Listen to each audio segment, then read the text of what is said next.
Habang abala ang buong mundo sa usapan tungkol sa posibleng tigil putukan at bagong negosasyon, isang panibagong tensyon na naman ang sumabog sa gitnang silangan. Isang araw lang matapos ihinto ng Amerika ang tinatawag nilang Project Freedom para bigyan umano ng pagkakataon ng Iran na bumalik sa negotiating table, bigla namang umatake ang Iranian-backed forces sa isang US base sa Iraq. At dahil doon maraming analyst ngayon nung nagsasabing mukhang malayo pa talaga ang posibilidad ng maayos na pag-uusap. Hindi lang iyon. Nung nakaraang gabi rin, sunod-sunod na strike ang naiulat sa iba't ibang bahagi ng Iraq, lalo na sa mga lugar na kontrolado ng Kurdish forces. Habang patuloy ang kaguluhan sa rehiyon, mas lalong umiinit ang sitwasyon dahil sa mga cross-border attack at parami ang bansang nadadamay sa tensyon. Pero ang mas nakakagulat, lumabas na ngayon ang ilang detalye tungkol sa hinihingi ng Amerika sa Iran.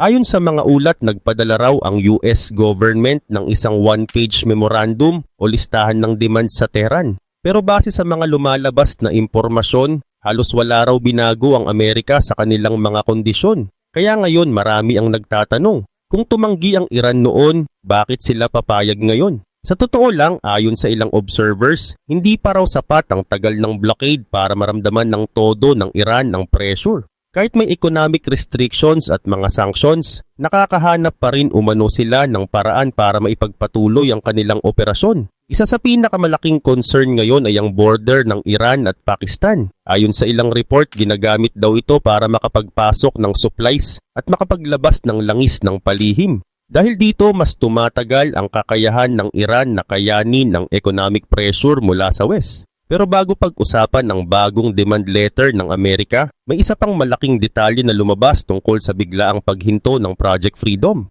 Ayon sa ulat ng NBC, tumanggi umano ang Saudi Arabia na gamitin ng Amerika ang kanilang airspace at military bases para suportahan ang operasyon. At dito naging komplikado ang lahat.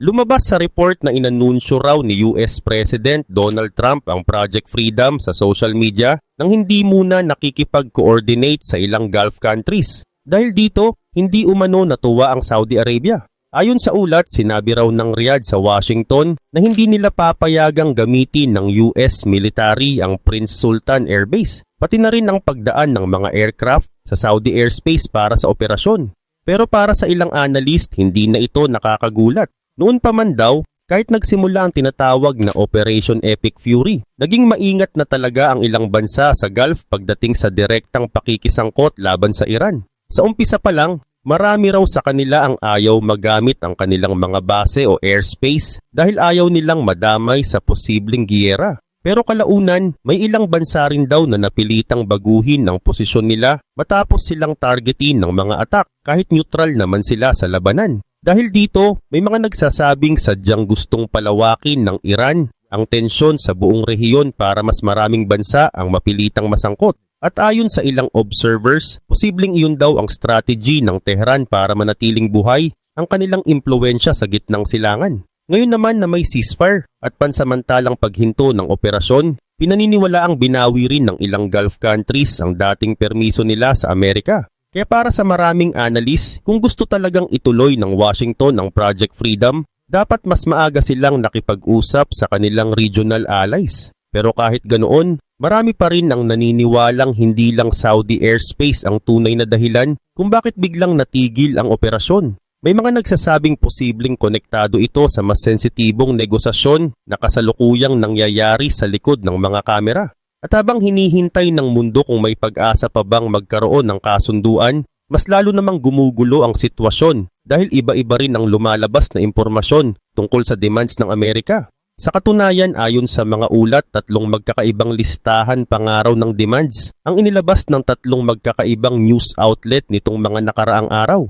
Ibig sabihin hanggang ngayon hindi pa rin malinaw kung ano talaga ang final na kondisyon na gustong ipatupad ng Washington laban sa Tehran.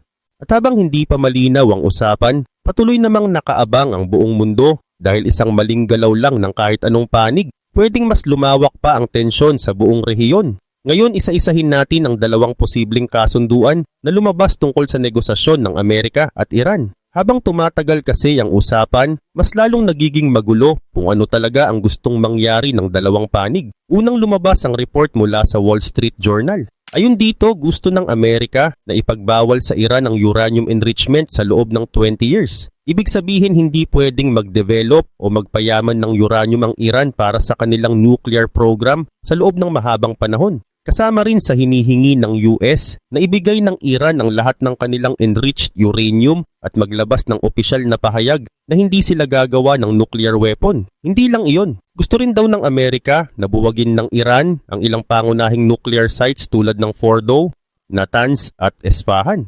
Kilala ang mga lugar na ito bilang sentro ng nuclear activities ng Iran. Dagdag pa rito, bawal din umano ang anumang underground nuclear work at kailangan pumayag ang Iran sa on-demand inspections para masigurong sumusunod sila sa kasunduan. Sa totoo lang, malaking pabor ito para sa Amerika. Dahil kapag pumayag ang Iran dito, malaking bahagi ng kanilang nuclear capability ang mawawala. Pero dahil sobrang higpit ng mga kondisyon, marami ring analyst ang naniniwalang maliit ang tsansang tanggapin ito ng Tehran. Napansin din ng ilan na walang gaanong detalye tungkol sa ballistic missile program ng Iran at sa suporta nila sa mga grupong tulad ng Hezbollah, Hamas at Houthis. Kaya kahit mahigpit ang deal, may nakikita pa ring kulang dito ang ibang observers. Ngayon naman pumunta tayo sa pangalawang proposal na inilabas ng Axios. Ayon dito, mas posible raw itong mangyari dahil mas pansamantala ang approach nito. Sa ilalim ng planong ito, magkakaroon muna ng one-page Memorandum of Understanding sa pagitan ng Amerika at Iran para pansamantalang pababain ng tensyon habang nagpapatuloy ang mas malaking negosasyon.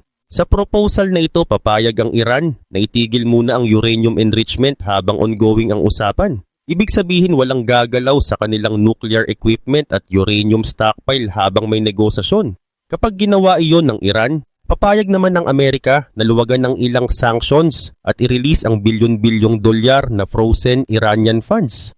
Kasama rin sa usapan ang pagbabalik sa normal na operasyon sa Strait of Hormuz para tuloy ulit ang international shipping at oil trade. Pero mahalagang tandaan na hindi pa ito permanenteng peace deal. Isa pa lang itong temporary agreement habang sinusubukan ng dalawang panig na bumuo ng mas long-term na kasunduan tungkol sa nuclear issue ng Iran. At kahit mukhang mas madaling tanggapin ng Tehran ang proposal na ito, marami pa rin ang nag-aalinlangan kung sapat ba ito para tuluyang maiwasan ang mas malaking gulo sa gitnang silangan. Dagdag pa rito kapag napirmahan ang memorandum na ito, ibig sabihin papayag din ng Iran sa iba pang kondisyon na kasama sa usapan. Kapalit naman nito, bubuksan ulit ang Strait of Hormuz at makukuha ng Tehran ang ilan sa kanilang frozen funds habang magsisimula ang mas seryosong negosasyon. Pero para sa ilang observers, parang masyadong maraming kapalit na ibinibigay ang Amerika. Ayon sa kanila, wala pa namang malaking military victory ang Iran sa digmaang ito para makakuha agad ng sanctions relief at access sa bilyon-bilyong dolyar bago pa magkaroon ng permanenteng peace deal.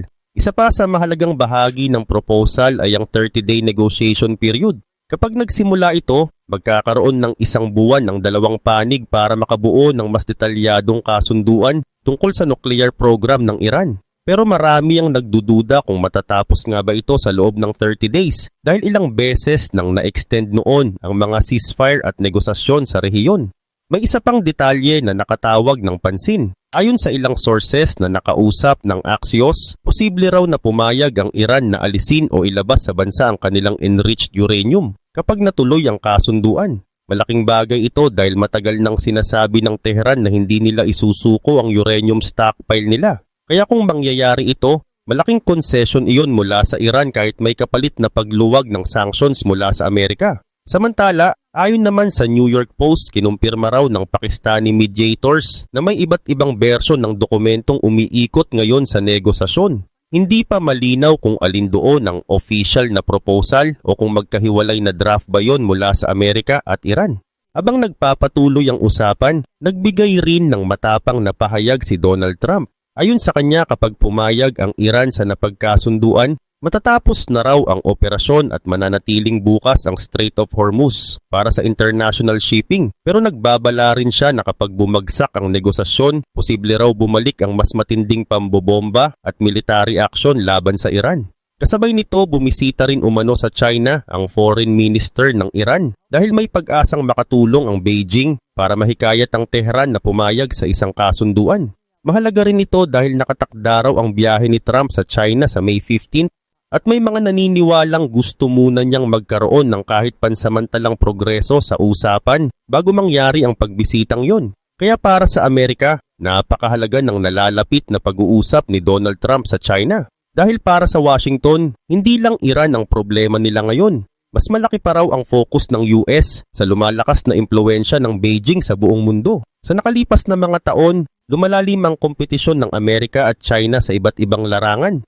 Mula sa AI technology, impluwensya sa Southeast Asia hanggang sa tension sa South China Sea. Kaya ayon sa ilang observers, gusto ng White House na mabawasan muna ang problema sa Iran bago mangyari ang biyahe ni Trump sa China sa May 15. Para sa US, mas gusto nilang tutukan ang mas malaking geopolitical competition laban sa Beijing kaysa maipit ng matagal sa crisis sa gitnang silangan. Pero kahit gusto ng Amerika na mapabilis ang kasunduan, marami pa rin ang nagdududa kung mangyayari agad ito. Sa isang panayam sa New York Post, sinabi mismo ni Trump na mukhang hindi pa handa ang dalawang panig para sa face-to-face peace talks sa ngayon. Ayon sa kanya, they are not there yet o hindi pa sapat ang progreso ng negosasyon para magkaroon agad ng personal meeting. Gayunpaman, may ilang opisyal sa White House na naniniwalang may positibong epekto ang bagong strategy ng Amerika. Sa halip kasi na magpadala ng negotiators para sa personal talks, mas ginagamit na raw ngayon ang communication through phone calls at indirect diplomacy. Ayun pa sa mga ulat, umaasa ang US na kung magkakaroon ng tunay na diplomatic path, posible raw itong humantong sa reconstruction, economic recovery at mas matatag na sitwasyon sa rehiyon. Pero malinaw din ang babala ng Amerika. Kapag bumagsak ang negosasyon, posibleng humarap ang Iran sa mas matinding isolation, pagbagsak ng ekonomiya at mas malaking pressure mula sa international community. Isa pa sa pinakamalaking problema ng White House ngayon ay ang political division sa loob mismo ng Iran. Isa sa pinakamalaking concern ng Amerika ngayon ay ang posibilidad na kahit may mapirmahang kasunduan, hindi pa rin ito sundin ng lahat ng factions sa loob ng Iran. Dahil kahit may isang grupong pumayag sa negosasyon, may iba pa ring pwedeng magpatuloy sa military operations o nuclear activities. Kasabay nito, lumalala rin ang sitwasyon sa loob mismo ng Iran.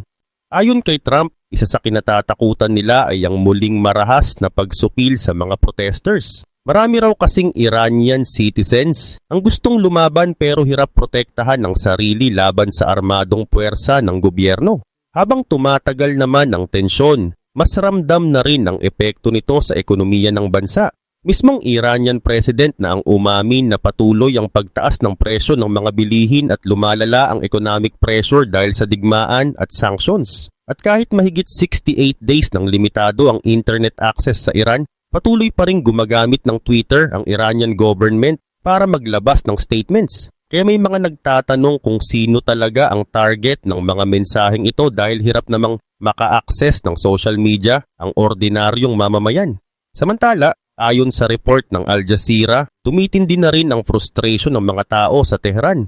Bumabagsak ang halaga ng currency habang halos araw-araw tumataas ang presyo ng mga pangunahing bilihin, pati sasakyan, ginto at US dollar. Bagamat may ceasefire ngayon, sinabi ng ilang residente na hindi pa rin nila ramdam ang tunay na ginhawa dahil nananatili ang takot na anumang oras ay pwedeng bumalik ang giyera. May ilang negosyante rin na nagsabing baka abutin pa ng 10 to 15 years bago tuluyang makabangon ang ekonomiya ng Iran dahil matagal nang mahina ang sitwasyon bago pa nagsimula ang kasalukuyang krisis. At para sa maraming analyst, ipinapakita lang nito na kahit huminto man ang bakbakan, posibleng mas matagal pang maramdaman ng Iran ang epekto ng economic collapse kaysa mismong digmaan.